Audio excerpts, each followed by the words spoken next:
Em nome do Pai, do Filho e do Espírito Santo. Amém. Caríssimos irmãos, grandes mistérios nesse Evangelho e que ultrapassam a compreensão, a explicação de tudo que está nesse Evangelho, ultrapassa o que nós podemos compreender. Então vamos nos ater ao que é mais simples. Deus chama os seus servidores, chama operários para a sua vinha, desde o romper da manhã, desde o início da humanidade. E chamou Adão e Eva à penitência, chamou Abel, e Abel correspondeu ao que Deus pedia, e Deus o recompensou de maneira justa, como diz o Evangelho. Em seguida, nos patriarcas, houve Enoque.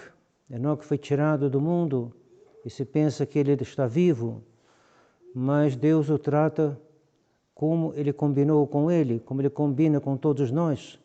Quem observar os 10 mandamentos irá para o céu. Quem não observar os 10 mandamentos irá para o inferno. Depois de Enoque teve Noé. Noé foi um homem justo, foi chamado e se comportou bem.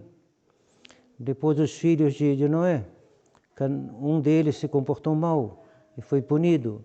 2 outros comportaram bem. E assim, ao longo de toda a história da humanidade, tem homens que correspondem ao chamado de Deus. Esses que correspondem ao chamado de Deus aumentaram em número depois da vinda de Nosso Senhor. Quando o Senhor veio ao mundo, Ele estabeleceu a Santa Igreja Católica e, devido aos sacramentos, devido à graça da Santa Missa, da comunhão, da confissão, o número de almas que correspondem ao chamado de Deus e que trabalham bem aumentou. Havia muito poucas pessoas que viviam em estado de graça antes da vinda de Nosso Senhor. Ao menos, havia muito menos almas em estado de graça antes da vinda de Nosso Senhor.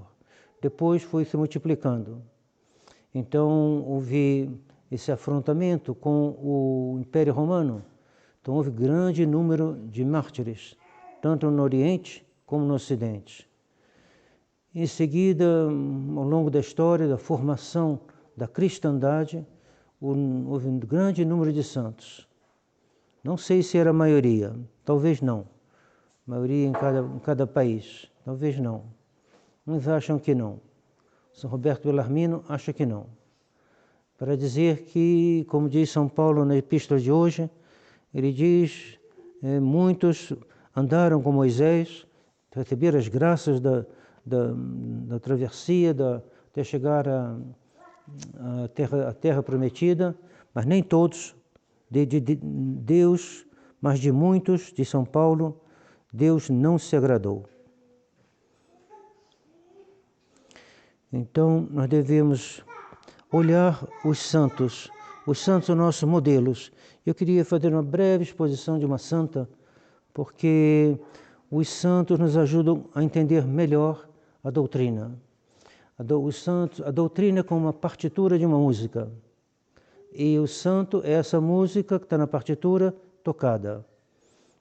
É a música que corresponde à partitura. Quando você lê a partitura, você acha interessante, mas você não vê toda a graça dessa partitura. E quando alguém toca, a gente vê a vida que está ali. Então, vamos rapidamente falar um pouquinho de uma santa. Podia ser outra, mas vamos falar de Santa Joana d'Arc. Então, em todos os séculos, Deus chama almas. No caso dela, o chamado foi até mais impressionante. O chamado começa com o batismo. Então, todos nós somos batizados, fomos chamados por Deus. Ela, além do batismo, quando ela tinha 13 anos, São Miguel Arcanjo apareceu para ela. E depois Santa Margarida de Antioquia. Não é Santa Margarida Maria, não. Santa Margarida Maria, no século XVII. Ela é do século XV. E depois também apareceu para ela Santa Catarina de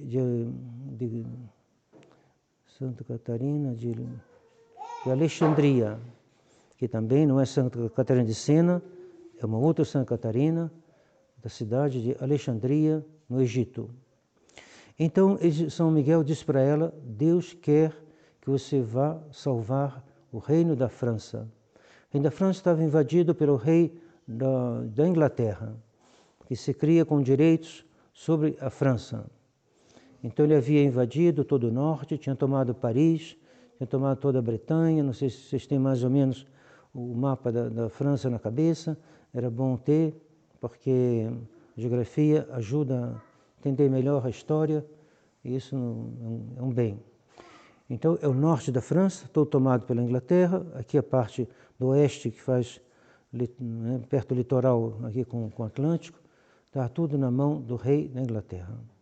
O rei da França, que não tinha sido coroado ainda, ele estava muito abatido, porque ele achava, primeiro, diziam que ele não era o rei legítimo. Então ele estava assim na dúvida, e também as forças francesas estavam perdendo para os ingleses. Então, São Miguel Arcanjo falou para Santa Joana d'Arc de partir. Ela tinha 13 anos, aí, claro, 13 anos era impossível, o tempo passou, e quando ela tinha 16 anos, o São Miguel Arcanjo insistiu que ela tinha que partir. Então ela foi ver um chefe de guerra, Roberto de Baudricourt, e falou para ele, o senhor precisa me levar até o rei, estava assim uns 500 quilômetros de lá. E ele falou, mas quem é você? Vai costurar. Que história é essa? Você vai salvar o reino da França? Você quer me fazer rir? Não acreditou a mínima nela. Debochou um pouco e mandou ela embora. Ela foi embora e depois as vozes falaram, não, você tem que ir, volta lá. Olha, perseverança. Ela voltou. Robert de Baudricourt mandou ela de novo. Falou para ela sumir dali, senão ele ia perder a paciência. Então ela foi embora. E as vozes disseram, você tem que voltar, tem que falar com ele. E aí aconteceram alguns fatos que fizeram que todo mundo ali começou a ter um grande respeito por ela. Isso chegou ao ouvido de Robert de Baudricourt. E então, na terceira vez, ele concordou. Então ela partiu com 2 soldados para encontrar, se vestiu mais ou menos de soldado. É bem interessante porque naquela época simplesmente o fato de vestir de homem com calças era quase que uma condenação à morte. Mostra a noção que se tinha melhor das coisas, no sentido que, como mulher deve se vestir e como homem deve se vestir. Essa distinção era bem mais marcada do que nos tempos liberais no qual nós vivemos. Então ela se veste de soldado, então de homem, porque era uma missão de homem, que ela ia fazer a missão de homem. Então ela vai e encontra o rei Chinon. E o rei ouve falar dela e do que ela vinha fazer, e fala assim, eu vou tirar minha roupa de rei, vou dar aqui para o meu companheiro, eu vou me meter no meio dos outros, duvido ela me encontrar, me disse, saber quem é o rei. Ela entrou, foi direto nele, e falou, Sir, o rei dos céus me envia para salvar o reino da França. E o senhor deve me dar um exército. Aí depois falou assim, eu tenho algo para lhe dizer em particular. E disse ao rei, não temas, o senhor é o rei legítimo, o senhor é o herdeiro legítimo. Ficou muito impressionado porque era uma preocupação que ele tinha e da qual não falava com ninguém. Era um tormento interior conhecido somente dele. Então ele ficou muito impressionado. Mesmo assim, ele mandou fazer uns exames, uns interrogatórios para saber se era de Deus, não era de Deus. E a gente vê Santa Joana d'Arc, ela tem a santidade, o bom humor, ela tem várias qualidades. E aí o bom humor nas respostas é muito interessante, que vai acompanhar ela a vida toda. Então, no meio do interrogatório, um dos eclesiásticos pergunta, e São Miguel fala em que língua? Aí ela fala, em francês. E o francês dele é bom? E ela responde, melhor que o seu. Ela era divertida. Aí ela é aprovada e ela vai então, toma com uma pequena tropa, vai para salvar Orleans, que estava cercado pelos ingleses. E lá na luta, acho que subindo uma escada, os soldados da Idade Média tinham uma coragem realmente impressionante. Você subir numa escada e lá em cima estão te jogando flecha, pedra, não sei o que lá, e vai subindo mesmo assim. Então ela estava subindo e levou uma flechada. Então ela cai, os ingleses veem, claro, e dão um grito de triunfo, e acho que eles já estavam com medo dela. Porque antes do combate ela tinha mandado dizer aos ingleses que o Rei dos Céus ordenava que eles partissem. Aí eles vão debochar dela, vão xingar ela, vão xingar, vão debochar da virtude dela, da castidade. E ela era uma moça, ao mesmo tempo, corajosa e sensível. Então, quando ela ouve os ingleses falando assim, ela chora. Mas, ao mesmo tempo, ela chora, mas, ao mesmo tempo, ela diz, cuidado, vocês vão se arrepender, porque eu farei todos vocês atravessar o canal e voltar para a sua terra, e vocês vão ver o que é bom. Aí, ela então cai ferida, arrancam a seta e ela está ali, sim, ela pede 15 minutos para rezar e depois sobe no seu cavalo, pega o estandarte, no qual estava escrito Jesus Maria, e ela avança contra os ingleses. Ela nunca matou um soldado, mas ela dizia aos outros para ir atacar com força. Então ela vai, eles ganham dos ingleses, os ingleses são obrigados a fugir, fogem todos, e ela então salva a cidade de Orleans. Depois disso, ela ganha 3 batalhas ainda e vai na direção de Reims, é a cidade tradicional da sagração dos reis.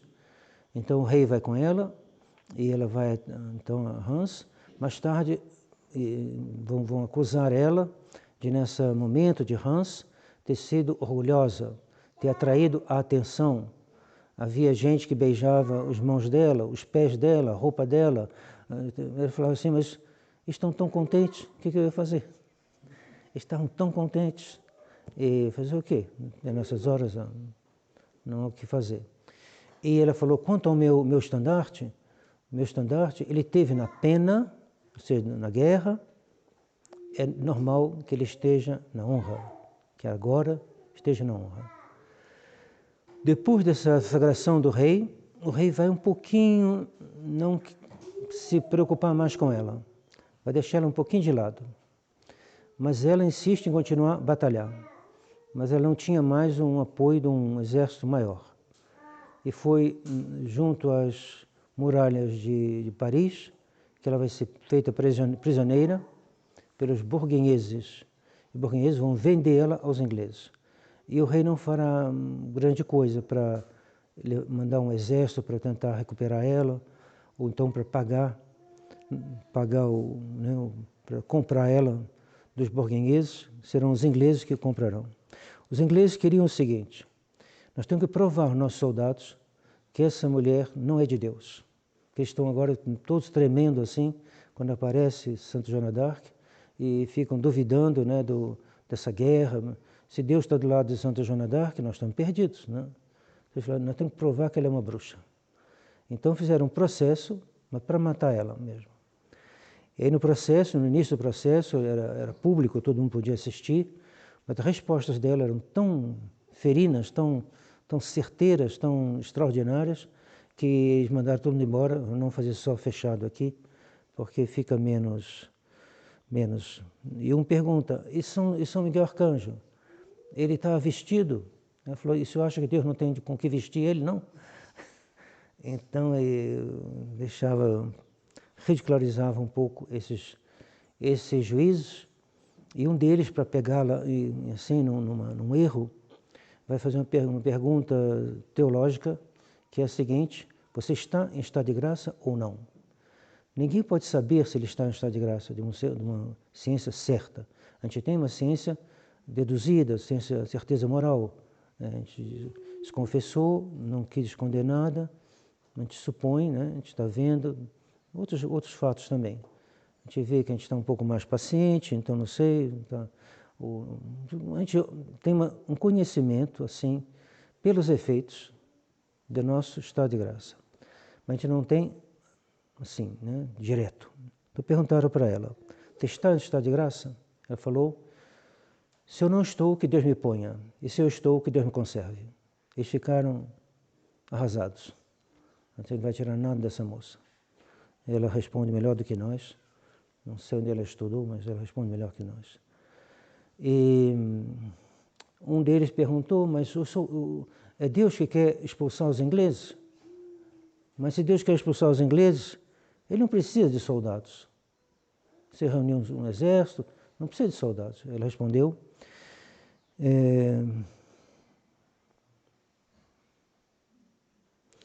os homens de guerra batalharão e Deus dará a vitória. Isso serve para nós também. Em todas as coisas que a gente tem que fazer para adquirir uma virtude, para se esforçar em alguma coisa, os homens de guerra, ou então nós, batalharemos, nos esforçaremos e Deus dará a vitória. Também é uma frase famosa dela. Bom, eles queriam tanto matar ela que acabaram então decretando a morte dela. Então foi queimada viva. Ela dizia, prefiro 1000 mortes a ser queimada. Era a morte que ela mais temia, ser queimada viva, né? Então, na praça de Rouen, onde até hoje tem uma cruz marcando o lugar que ela foi queimada, ela então vem, trazida com um chapéu na cabeça, escrito relapsa, herege, cismática, bruxa, tudo que podiam escrever e não podiam também, tudo falso, né? Ela então chega ali, ela não era muito conhecida do povo. Então aquele povo de Rouen, que era francês, mas estava um pouco do lado dos ingleses, então sob a influência dos ingleses, estava lá. Não sei quantos ali tinham assim apreço por ela e quantos não tinham. Eu sei que quando ela chegou, ela teve que subir aquela montanha, aquela fogueira, subir lá em cima, né, dos gravetos, estava preparado. Ali ela pede uma cruz, aliás, é um inglês que fez para ela, ela beija a cruz e guarda a cruz. Ela queria também ver a cruz, assim, uma cruz mais bonita, queria morrer olhando para a cruz. Então ela pede se um religioso pode trazer a cruz, ele traz a cruz de procissão e fica assim. E quando o fogo começa a queimar, a delicadeza dela, ela que está morrendo, ela fala para o religioso, cuidado, você vai se queimar, vai para trás, chega para lá. E aí esse religioso, e aí aquela fumaça, aquela fogo e fumaça, e ela grita, o povo escuta ela gritar 6 ou 7 vezes, não sei, Jesus, Jesus, Jesus, Jesus. E ela morre, fogueira, e a voz dela, Jesus, com voz forte, que impressionou todo mundo. O Carrasco ficou inteiramente assim, transtornado e disse, estamos perdidos, né? Nós ingleses estamos perdidos. Queimamos uma santa. E os juízes que estavam ali, o povo também vendo aquilo ali, se compadeceu dela e certamente começou a pensar que o Carrasco tinha razão. E então os juízes que tinham matado ela começaram a fugir, sair devagarzinho, com medo que o povo se voltasse contra eles. O coração dela ficou intacto, o resto ficou cinzas, mas eles mandaram jogar no rio Sena. Então foi lançado no rio Sena, deve estar lá até hoje, né? Não sei se ou o rio levou para o mar, ou está ali preso em alguma coisa. Uma coisa interessante, ela tinha um anel. Esse anel, não sei bem qual a história do anel, mas foi parar na Inglaterra. E numa venda que houve no ano passado, em Londres, creio que em Londres, de coisas antigas, estava lá o anel de Santa Joana d'Arc. Aí um francês falou, arrumou um dinheirão, chegou lá, quanto é? Está aqui, pum, e comprou o anel. Os ingleses, quando perceberam, já era tarde. O anel tinha voltado para a França. E é uma lembrança, uma relíquia, que volta então para a França. Então, Joana d'Arc. A todas as épocas do mundo, encontra-se santas como Santa Joana d'Arc. Hoje, quer dizer, com variantes, né? Hoje ela é a padroeira secundária da França. Padroeira principal é Nossa Senhora da Assunção e padroeira secundária é Santa Joana d'Arc e Santa Teresinha do Menino Jesus. São as 3 padroeiras da França. Então, o Evangelho diz, né, a cada momento do dia foi chamado, ele deu no final uma recompensa igual a todos. Recompensa igual é todos nós que nos salvaremos, esperamos com firme esperança, nós receberemos esse salário que é a visão beatífica. Então, do ponto de vista do essencial, será igual. Nós teremos a visão beatífica se nós formos observarmos os mandamentos de Deus, assim como Santa Joana d'Arc tem a visão beatífica. Só que os santos que amaram mais terão uma visão maior, terão uma visão mais profunda, mas essencialmente é a mesma realidade. Então peçamos a Deus que a gente possa trabalhar bem e que não seja dito de nós que Deus não se agradou de nós, mas que nós possamos fazer como São Paulo, que castigava o seu corpo para que, tendo pregado aos outros, ele não fosse ele mesmo reprovado. Assim, corro, pois, mas não como ao acaso. Assim combato, porém não como quem açoita o ar, pois castigo meu corpo e o submeto à servidão, para que não suceda que, tendo pregado aos outros, seja eu mesmo reprovado. Então, castigar o seu corpo é fazer jejum, abstinência, quando a igreja pede, e se alguém quiser fazer mais, pode pedir um conselho a alguém, a um padre, para ver se faz um pouco mais, se convém ou não. Mas não procurar não se afastar de uma penitência. A penitência de estar presente na nossa vida. O modo aí varia. Uns não repetem aquilo que ele mais gosta, outro deixa só para o domingo, para comer o que mais gosta, outro deixa para o vizinho a melhor parte, né? Assim por diante. Há 1000 maneiras. Outro, ao contrário, come aquilo que não gosta e não diz nada para ninguém. Há várias maneiras de castigar o seu corpo. Que Nossa Senhora nos conduza, através deste programa, à vida eterna. Do Pai, do Filho e do Espírito Santo. Amém.